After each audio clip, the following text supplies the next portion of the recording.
As we discuss relationships and marriage, and if we think about families, one of the really important concepts that doesn't always necessarily get covered is called the second shift. And so the second shift is based on about a dozen years of research looking at families and all the care work that needs to be done. This is older research now. It was done in the late 70s and early 80s. And so it's important to note that when Arlie Hochschild, the researcher, did this observational research, she was only looking at male female relationships. We didn't have marriage, like diversity in relationships. We didn't have marriage equality. And that really can impact the ways that we perceive and experience relationships. But what Arlie Hochschild found as she was doing observations of families is that there's a burden of work that happens outside the home and inside the home. And the term second shift came from one of the people that she observed that said, it's like I go to work and I work a whole shift, and then I have a whole nother shift of work to do when I get home. All the caretaking things, all the things that need to be done around the house. Have you ever thought about how much time that all actually takes? If you have children, all the childcare tasks. And so what Arlie Hochschild found at the time is that women were working 15 hours longer than men each week, which, I mean, that's a significant amount, but I guess, does it sound super overwhelming? I don't know. But what's really interesting, when you add it up over a year, 15 times 52, 52 weeks in a year, is very, very close to 30 times 24. And so what it adds up to every single year is 1 month of 24-hour days. So look at your clock right now. What time is it, right? Think about if you started working this very minute, round the clock, nonstop, no sleep, not stopping for an entire month, and you do that every single year. You can start to see the weight of that work.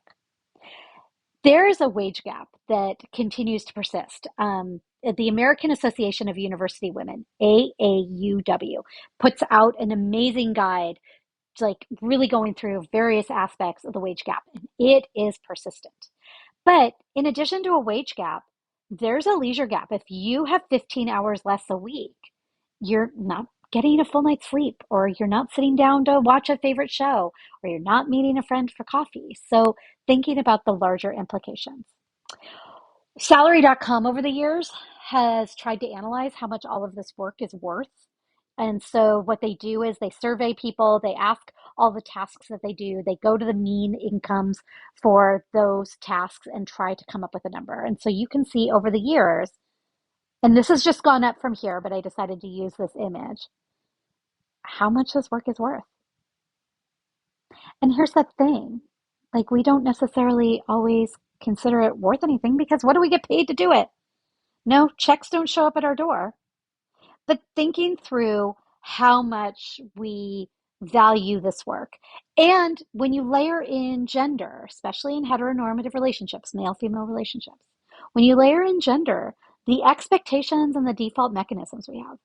I happen to be in a relationship where I am very, very lucky that my partner, who identifies as masculine, is really, really committed to doing a lot of the care work around our home. And I oftentimes hear how lucky I am. And I'm not saying that I'm not. I'm incredibly fortunate. But it's interesting because flip the script and you would not tell somebody who's masculine, somebody who identifies as male, that their female partner, their wife, you wouldn't say, oh my gosh, they do all the laundry. You're so lucky. We have different sets of expectations. And Arlie Hochschild's interesting. She said that even when somebody who is identified, like somebody who's a feminine who identifies as a woman, even when they have a partner that is doing an inordinate amount of support in the care work area, that they like still are socialized to think, no, no, no, it's my responsibility. No, like they still feel the pressure of all of it. And here's the last thing I will leave you with.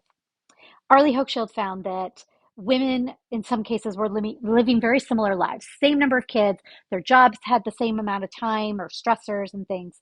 And she would see some women that were really overwhelmed and just not reporting a high level of happiness. But then she'd see women that had very parallel lives, it seemed, and they would report a high level of satisfaction. There's other variables at play, but she found that one consistently kept popping up. The people that reported a level of happiness and satisfaction with their life were hearing something from their families. Two words, in fact. Thank you. This work you're doing is not invisible. This work matters. We appreciate it. Thank you. So, hopefully, by taking a look at just something as simple yet complex as all the care work, all the housework, all the childcare that we do, we can see how it can impact relationships and impact our lives.